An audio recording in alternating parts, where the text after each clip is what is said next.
ನಮಸ್ತೆ friends, welcome to my channel. Friends ಎಲ್ಲರೂ ಹೆಂಗದಿರಿ, ಆರಾಮದಿರಿ ಅಂತ ಅನ್ಕೋತೀನಿ. ನಾನು ಆರಾಮದೀನಿ ನೋಡ್ರಿ ಫ್ರೆಂಡ್ಸ್. ಇವಾಗ ನಾನು ವಿಡಿಯೋನ ಸ್ಟಾರ್ಟ್ ಮಾಡಿ ನೋಡ್ರಿ. ಟೈಮ್ ಇವಾಗ ಬೆಳಿಗ್ಗೆ 12 ಗಂಟೆ ಆಗ್ಲಾಕತ್ತದ. ಮಧ್ಯಾಹ್ನ ಆಗ್ಲಾಕ್ ಬಂದದ. ಇವಾಗ ನಾನು ವಿಡಿಯೋನ ಚಾಲೂ ಮಾಡಿ ನೋಡ್ರಿ.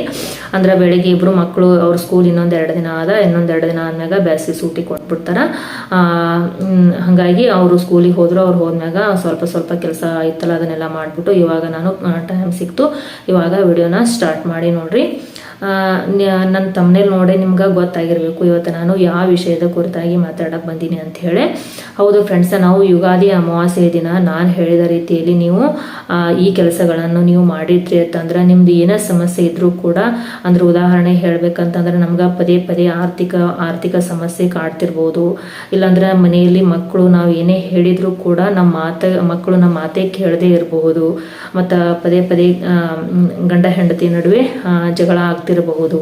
ಮತ್ತು ಮನೆಯಲ್ಲಿ ಏನೇ ಸಮಸ್ಯೆ ಇದ್ರೂ ಕೂಡ ಆ ಎಲ್ಲ ಸಮಸ್ಯೆಗಳ ನಿವಾರಣೆ ಆಗಬೇಕು ಅಂತಂದ್ರೆ ನಾವು ಯುಗಾದಿ ಹಬ್ಬದ ದಿನ ನಾನು ಹೇಳಿದಂತಹ ಈ ಕೆಲಸಗಳನ್ನು ನೀವು ಮಾಡಿದ್ರಿ ಅಂತಂದ್ರೆ ಆ ಸಮಸ್ಯೆಗಳಿಂದ ನಾವು ಸಂಪೂರ್ಣವಾಗಿ ಮುಕ್ತಿಯನ್ನ ಪಡ್ಕೋಬಹುದು ನೋಡ್ರಿ. ಅದರಲ್ಲೂ ಆರ್ಥಿಕ ಬಿಕ್ಕಟ್ಟು ಏನಾದ್ರೂ ನಮ್ಗೆ ಪದೇ ಕಾಡ್ತಿತ್ತು ಅಂದ್ರೆ ಈ ರೀತಿ ನೀವು ಮಾಡ್ತಾ ಬಂದ್ರಿ ಅಂತಂದ್ರೆ ನಿಮ್ಗೆ ಅಂದ್ರೆ ಆ ಯುಗಾದಿ ಹಬ್ಬದ ದಿನ ನೀವು ರೀತಿಯಲ್ಲಿ ನೀವು ಮಾಡಿದ್ರಿ ಅಂತಂದ್ರೆ ನಿಮ್ಮ ಹಣದ ಸಮಸ್ಯೆ ಕೂಡ ಸಂಪೂರ್ಣವಾಗಿ ದೂರ ಆಗ್ತದೆ ನೋಡ್ರಿ ಫ್ರೆಂಡ್ಸ್. ಅಂದ್ರೆ ಯುಗಾದಿ ಅಮಾವಾಸ್ಯೆ ಅಂತಂದ್ರೆ ನಮ್ಮ ಹಿಂದೂಗಳ ಪ್ರಕಾರ ಅವತ್ತ ವರ್ಷದ ಆರಂಭದ ಮೊದಲ ದಿನ ಅಂತ ಹೇಳಿ ನಾವು ಕರಿತೀವಿ ಫ್ರೆಂಡ್ಸ್. ಯಾವಾಗ್ಲೂ January 1 ನಮ್ದು ಹೊಸ ವರ್ಷ ಅಂತ ಹೇಳಿ ನಾವು ಆಚರಿಸ್ತಿರ್ತೀವಿ. ಆದ್ರೆ ನಮ್ಮ ಹಿಂದೂಗಳ ಪ್ರಕಾರ ನಾವು ಯುಗಾದಿ ಅಮಾವಾಸ್ಯೆಯ ದಿನಾನೇ ನಮ್ದು ವರ್ಷದ ಮೊದಲ ದಿನ ಅಂತ ಹೇಳಿ ನಾವು ಹಿಂದೂಗಳು ಪರಿಗಣಿಸ್ತೇವೆ ನೋಡ್ರಿ. ಹಾಗಾಗಿ ಯುಗಾದಿ ಹಬ್ಬಕ್ಕೆ ನಮ್ಮ ಹಿಂದೂ ಶಾಸ್ತ್ರದಲ್ಲಿ ವಿಶೇಷವಾದ ಸ್ಥಾನವನ್ನ ನೀಡ್ಯಾರ. ಅವತ್ತಿನ ದಿನ ನಾವು ಯಾವುದೇ ಕೆಲಸವನ್ನು ಮಾಡಿದ್ರು ಅದು ಒಂದು ಶ್ರೇಷ್ಠತೆಯನ್ನ ಪಡ್ಕೋತ ನೋಡ್ರಿ. ಅವತ್ತಿನ ದಿನ ಅಂದ್ರೆ ಯುಗಾದಿ ಹಬ್ಬದ ದಿನ ನಾವು ಬೆಳಿಗ್ಗೆ ಬೇಗನೆ ಹೇಳ್ಬೇಕು ನೋಡ್ರಿ ಫ್ರೆಂಡ್ಸ್. ಬೇಗನೆ ಎದ್ಬಿಟ್ಟು ಪೂರ್ತಿ ಮನೆಯನ್ನೆಲ್ಲ ಒಮ್ಮೆ ಶುಭ್ರಗೊಳಿಸ್ಬಿಟ್ಟು ಬಾಗಿಲಿಗೆ ಹಸಿರು ತೋರಣವನ್ನು ಕಟ್ಟಬೇಕು. ಮತ್ತು ದೇವರ ಪೂಜೆಯನ್ನು ಕೂಡ ಬ್ರಾಹ್ಮಿ ಮುಹೂರ್ತದಲ್ಲಿ ನಾವು ಮಾಡಿ ಮುಗಿಸ್ಬೇಕು ನೋಡ್ರಿ. ಅಂದ್ರೆ ಯುಗಾದಿ ಅಮಾವಾಸ್ಯೆ ದಿನ ದೇವರ ಪೂಜೆಯನ್ನು ಬ್ರಾಹ್ಮಿ ಮುಹೂರ್ತದಲ್ಲಿ ಮಾಡಿ ಮುಗಿಸ್ಬೇಕು. ಅದರಲ್ಲೂ ಲಕ್ಷ್ಮೀ ದೇವಿಯ ಪೂಜೆಯನ್ನು ಮಾಡಿ ಲಕ್ಷ್ಮೀ ದೇವಿ ಮುಂದೆ ನಾವು ವಿಶೇಷವಾಗಿ ದೀಪವನ್ನು ಹಚ್ಚಿದ್ವಿ ಅಂತಂದ್ರೆ ಆ ಲಕ್ಷ್ಮೀ ದೇವಿಯ ಕೃಪೆಗೆ ನಾವು ಪಾತ್ರರಾಗೋದು ಖಂಡಿತ ಅಂತ ಹೇಳ್ಬೋದು ನೋಡ್ರಿ. ಅದೇ ರೀತಿ ಯುಗಾದಿ ಹಬ್ಬದ ದಿನ ಬೇವು ಬೆಲ್ಲದ ಪಚಡಿಯನ್ನ ಮಾಡ್ತಾರೆ ನೋಡ್ರಿ. ಆ ರೀತಿ ಮಾಡೋದ್ರಿಂದ ನಮ್ಮ ಜೀವನದಲ್ಲಿ ಬರುವ ಎಲ್ಲ ಸುಖ ದುಃಖಗಳನ್ನು ನಾವು ಸಮಾನವಾಗಿ ಸ್ವೀಕರಿಸ್ತೇವೆ ಅಂತ ಹೇಳಿ ಅರ್ಥ ನೋಡ್ರಿ. ಹಾಗಾಗಿ ಆ ಬೇವು ಬೆಲ್ಲವನ್ನು ಕೂಡ ಅವತ್ತಿನ ದಿನದಲ್ಲಿ ನಾವು ಸೇವನೆ ಮಾಡ್ಬೇಕು ನೋಡ್ರಿ. ಅದೇ ರೀತಿ ಅವತ್ತಿನ ದಿನದಲ್ಲಿ ನಾವು ಏನಂದ್ರೆ ವಿಶೇಷವಾಗಿ ಬಡವರಿಗೆ ದಾನವನ್ನು ಮಾಡಬೇಕು ಫ್ರೆಂಡ್ಸ್. ಆ ಯುಗಾದಿ ಹಬ್ಬವನ್ನು ನಮ್ಮ ಹಿಂದೂ ಶಾಸ್ತ್ರದಲ್ಲಿ ವಿಶೇಷವಾದ ದಿನ ಅಂತಾನೆ ಪರಿಗಣಿಸ್ತಾರ. ಅಂತಹ ದಿನದಲ್ಲಿ ನಾವು ಏನ್ ಮಾಡಿದ್ರ ನಮ್ಮ ಆರ್ಥಿಕ ಬಿಕ್ಕಟ್ಟು ಮತ್ತು ನಮ್ಮ ಎಲ್ಲ ಸಮಸ್ಯೆಗಳಿಂದ ನಾವು ಮುಕ್ತಿ ಹೊಂದ್ತೀವಿ ಅಂತ ಹೇಳಿ ಇವತ್ತಿನ ಈ ವಿಡಿಯೋದಲ್ಲಿ ನಾನು ನಿಮ್ಮ ಮುಂದೆ ಶೇರ್ ಮಾಡ್ಕೋತೀನಿ ನೋಡ್ರಿ ಫ್ರೆಂಡ್ಸ್. ಅದಕ್ಕೂ ಮುಂಚೆ ನೀವು ನನ್ನ ಚಾನಲ್ಗೆ ಸಬ್ಸ್ಕ್ರೈಬ್ ಆಗಿಲ್ಲ ಅಂದ್ರೆ ಸಬ್ಸ್ಕ್ರೈಬ್ ಆಗಿ ಹಾಗೆ ಪಕ್ಕದಲ್ಲಿ ಕಾಣುವಂತಹ ಬೆಲ್ ಐಕನ್ನ ಪ್ರೆಸ್ ಮಾಡ್ರಿ. ಬನ್ನಿ ಫ್ರೆಂಡ್ಸ್, ಹಾಗಿದ್ರೆ ಅದು ಯಾವ ಕೆಲಸನೂ ನಾವು ಯುಗಾದಿ ಹಬ್ಬದ ದಿನ ಮಾಡಿದ್ವಿ ಅಂತಂದ್ರೆ ನಮ್ಮ ಎಲ್ಲಾ ಸಮಸ್ಯೆಗಳಿಂದ ನಾವು ಮುಕ್ತಿ ಪಡಿತೀವಿ ಮತ್ತು ನಮ್ಮ ಆರ್ಥಿಕ ಬಿಕ್ಕಟ್ಟಿನಿಂದ ನಾವು ದೂರ ಆಗ್ತೀವಿ ಅಂತ ಹೇಳಿ ಇವಾಗ ನಾನು ನಿಮ್ಮ ಮುಂದೆ ಹೇಳ್ತೀನಿ ನೋಡ್ರಿ ಫ್ರೆಂಡ್ಸ್. ಮೊದಲೇ ಪರಿಹಾರ ಏನಂದ್ರೆ ವಿಶೇಷವಾಗಿ ಯುಗಾದಿ ಹಬ್ಬದ ದಿನ ನಾವು ಏನ್ ಮಾಡ್ಬೇಕಂದ್ರೆ ಅರಿಶಿನ ಕುಂಕುಮವನ್ನು ನಾವು ವಿಶೇಷವಾಗಿ ದೇವರ ಮನೆಯಲ್ಲಿ ಇಟ್ಬಿಟ್ಟು ಪೂಜೆ ಮಾಡಬೇಕು. ಭಕ್ತಿಯಿಂದ ಪೂಜೆ ಮಾಡಿ ದೀಪ ಹಚ್ಚಿ ಪೂಜೆ ಮಾಡಿ ಭಕ್ತಿಯಿಂದ ಕೈ ಮುಗಿದು ನಮ್ಮ ಮನೆಗೆ ಐಶ್ವರ್ಯ ಬರಲಿ, ಸಕಲ ಸಂಪತ್ತು ನಮ್ಮ ಮನೆಗೆ ಬರಲಿ ಅಂತ ಹೇಳಿ ನಾವು ಮನಸ್ಸಲ್ಲೇ ನಾವು ಪ್ರಾರ್ಥನೆ ಮಾಡ್ಕೊಂಡ್ವಿ ಅಂತಂದ್ರೆ ಆ ಲಕ್ಷ್ಮೀ ದೇವಿಯ ಅನುಗ್ರಹಕ್ಕೆ ನಾವು ಪಾತ್ರರಾಗಿ ನಮಗೆ ಬಂದಂತಹ ಆರ್ಥಿಕ ಬಿಕ್ಕಟ್ಟೆಂಬುದು ದೂರವಾಗಿ ಸಂಪತ್ತು ನಮಗೆ ಬರ್ಲಕ್ಕ ಈ ಸಣ್ಣ ಒಂದು ಪರಿಹಾರ ಸಹಾಯ ಆಗತ್ತೆ ನೋಡ್ರಿ. ಅಂದ್ರೆ ಯುಗಾದಿ ಹಬ್ಬದ ದಿನ ನಾವೇನ್ ಮಾಡ್ಬೇಕಂತಂದ್ರೆ ಅರಿಶಿನ ಕುಂಕುಮವನ್ನು ನಾವು ದೇವರ ಮನೆಯಲ್ಲಿ ಇಟ್ಬಿಟ್ಟು ಪೂಜೆ ಮಾಡಿ ಲಕ್ಷ್ಮೀ ದೇವಿಯನ್ನ ನಾವು ಮನಸ್ಸಲ್ಲಿ ನಾವು ನೆನೆಯುತ್ತಾ ಬಂದ್ವಿ ಅಂತಂದ್ರೆ ನಮ್ಮ ಆರ್ಥಿಕ ಬಿಕ್ಕಟ್ಟೆಂಬುದು ದೂರ ಆಗತ್ತೆ ನೋಡ್ರಿ. ಮತ್ತೆ ಎರಡನೇದಾಗಿ ಎರಡನೇದಾಗಿ ಏನಂತಂದ್ರೆ ನಾವು ಅಕ್ಕಿಯನ್ನ ಆ ದಿನ ಅಂದ್ರೆ ಯುಗಾದಿ ಹಬ್ಬದ ದಿನ ನಾವೇನು ಅಕ್ಕಿಯನ್ನ ದಾನ ಮಾಡ್ಬೇಕು ನೋಡ್ರಿ. ಅಕ್ಕಿ ಅಂತಂದ್ರೆ ಅಂದ್ರೆ ನಾವು ಬಡವರಿಗೆ ಮತ್ತು ಅಥವಾ ದೇವಸ್ಥಾನಕ್ಕೆ ನಾವು ಅಕ್ಕಿ ಅಥವಾ ಅಕ್ಕಿಯಿಂದ ಮಾಡಿದ ನಾವು ಆಹಾರವನ್ನು ನಾವು ಆ ದಿನದಲ್ಲಿ ನಾವು ದಾನವನ್ನಾಗಿ ನೀಡಿದ್ವಿ ಅಂತಂದ್ರೆ ನಮಗೆ ಇದ್ದಂತಹ ಆರ್ಥಿಕ ಬಿಕ್ಕಟ್ಟು ಎಂಬುದು ದೂರವಾಗಿ ಅಂದ್ರೆ ಹಣದ ಸಮಸ್ಯೆ ಎಂಬುದು ದೂರವಾಗಿ ನಮ್ಮಲ್ಲಿ ಸಂಪತ್ತು ಎಂಬುದು ಸದಾ ನೆಲೆಸಾಕ ನಾವು ಈ ದಾನವನ್ನು ನಾವು ಅಂದ್ರೆ ಅಕ್ಕಿ ದಾನವನ್ನು ನಾವು ವಿಶೇಷವಾಗಿ ಆ ದಿನದಂದು ನಾವು ಮಾಡಬೇಕಾಗುತ್ತೆ ನೋಡ್ರಿ.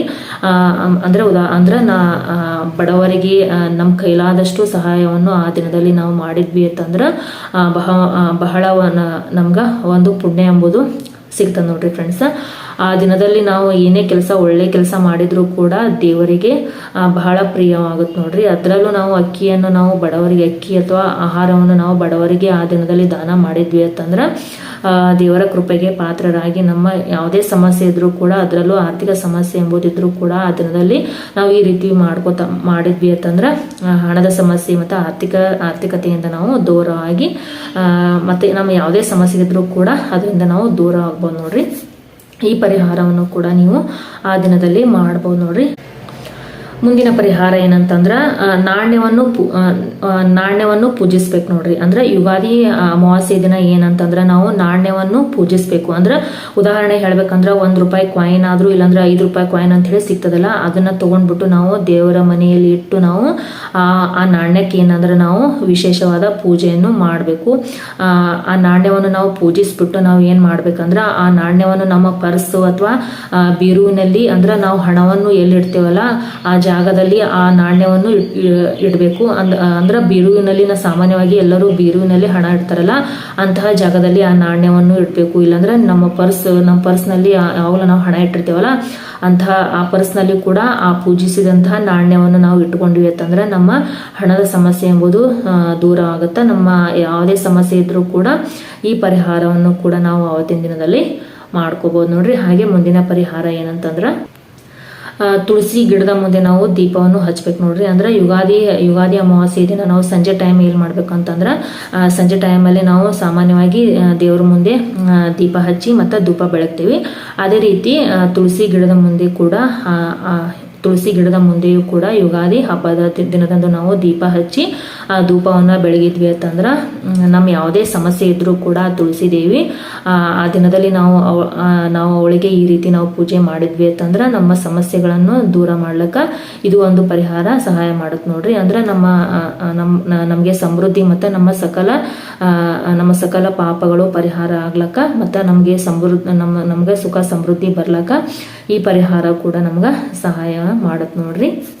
ನಾನು ಹೇಳಿದಂಥ ಈ 4 ಪರಿಹಾರವನ್ನು ನೀವು ಯುಗಾದಿ ಹಬ್ಬದ ದಿನ ಮಾಡಿದ್ರಿ ಅಂತಂದ್ರೆ ನಿಮ್ಮ ಆರ್ಥಿಕ ಬಿಕ್ಕಟ್ಟಾಗಿರ್ಬೋದು, ನಿಮ್ಮ ಯಾವುದೇ ಸಮಸ್ಯೆ ಇದ್ರೂ ಕೂಡ ನೀವು ದೂರ ಆಗ್ಲಕ್ಕ ಈ ಎಲ್ಲ ಪರಿಹಾರಗಳು ನಿಮ್ಗೆ ಸಹಾಯ ಮಾಡುತ್ತೆ ನೋಡ್ರಿ ಫ್ರೆಂಡ್ಸ್. ಯುಗಾದಿ ಹಬ್ಬದ ದಿನ ನೀವು ಅಕ್ಕಿಯನ್ನ ದಾನ ಮಾಡೋದಾಗಿರ್ಬೋದು, ಅರಿಶಿಣ ಕುಂಕುಮವನ್ನು ದೇವರ ಮನೆಯಲ್ಲಿಟ್ಟು ಪೂಜೆ ಮಾಡೋದಾಗಿರ್ಬೋದು, ಮತ್ತು ನಾಣ್ಯವನ್ನು ಪೂಜಿಸುವುದಾಗಿರ್ಬೋದು, ಮತ್ತು ತುಳಸಿ ಗಿಡದ ಮುಂದೆ ನೀವು ದೀಪ ಹಚ್ಚಿ ಧೂಪ ಬೆಳಗುವುದಾಗಿರ್ಬೋದು. ಈ ಎಲ್ಲ ಪರಿಹಾರವನ್ನು ನೀವು ಮಾಡಿದ್ರಿ ಅಂತಂದ್ರೆ ನೀವು ದೇವರ ಕೃಪೆಗೆ ಪಾತ್ರರಾಗಿ, ಅಂದ್ರೆ ಆವತ್ತಿನ ದಿನ ನೀವು ಈ ರೀತಿ ಮಾಡಿದ್ರಿ ಅಂತಂದ್ರೆ ನೀವು ಬೇಗನೆ ದೇವರ ಕೃಪೆಗೆ ಪಾತ್ರರಾಗಿ ನಿಮ್ಮೆಲ್ಲ ಸಮಸ್ಯೆಗಳಿಂದ ನೀವು ಮುಕ್ತರಾಗಿ ನೀವು ಆರ್ಥಿಕವಾಗಿ ಕೂಡ ನೀವು ಮುಂದೆ ಬರ್ಲಿಕ್ಕ ಸಾಧ್ಯ ಆಗತ್ತ ಅಂತ ಹೇಳಿ ಹೇಳ್ಬೋದು ನೋಡಿ ಫ್ರೆಂಡ್ಸ್. ಓಕೆ ಫ್ರೆಂಡ್ಸ್, ಇಲ್ಲಿಗೆ ನಾನು ಈ ವಿಡಿಯೋನ ಮುಗಿಸ್ತೀನಿ. ವಿಡಿಯೋ ಇಷ್ಟ ಆಯ್ತಂದ್ರೆ ಒಂದು ಲೈಕ್ ಮಾಡೋದನ್ನ ಮರಿಬೇಡ್ರಿ. ಹಾಗೆ ಚಾನಲ್ಗೆ ಏನು ಸಬ್ಸ್ಕ್ರೈಬ್ ಆಗಿಲ್ಲ ಅಂದರೆ ಸಬ್ಸ್ಕ್ರೈಬ್ ಆಗಿ, ಹಾಗೆ ವಿಡಿಯೋ ಒಂದು ಸ್ವಲ್ಪನಾದರೂ ಯೂಸ್ಫುಲ್ ಅನಿಸಿತ್ತು ಅಂದ್ರೆ ದಯವಿಟ್ಟು ಒಂದು ಲೈಕ್ ಮಾಡೋದನ್ನ ಮರಿಬೇಡ್ರಿ. ಹಾಗೆ ವಿಡಿಯೋ ಹೆಂಗೆ ಅನಿಸ್ತಾ ಅಂತೇಳಿ ನನಗೆ ಕಾಮೆಂಟ್ ಸೆಕ್ಷನಲ್ಲಿ ಕಮೆಂಟ್ ಮೂಲಕ ತಿಳಿಸೋದನ್ನ ಮರಿಬೇಡ್ರಿ. ಮತ್ತೆ ನಾನು ಮುಂದಿನ ವಿಡಿಯೋದೊಂದಿಗೆ ನಿಮಗೆಲ್ಲ ಬಿಟ್ಟಿರ್ತೀನಿ. ಅಲ್ಲಿ ತನಕ ಎಲ್ಲರಿಗೂ ಬಾಯ್.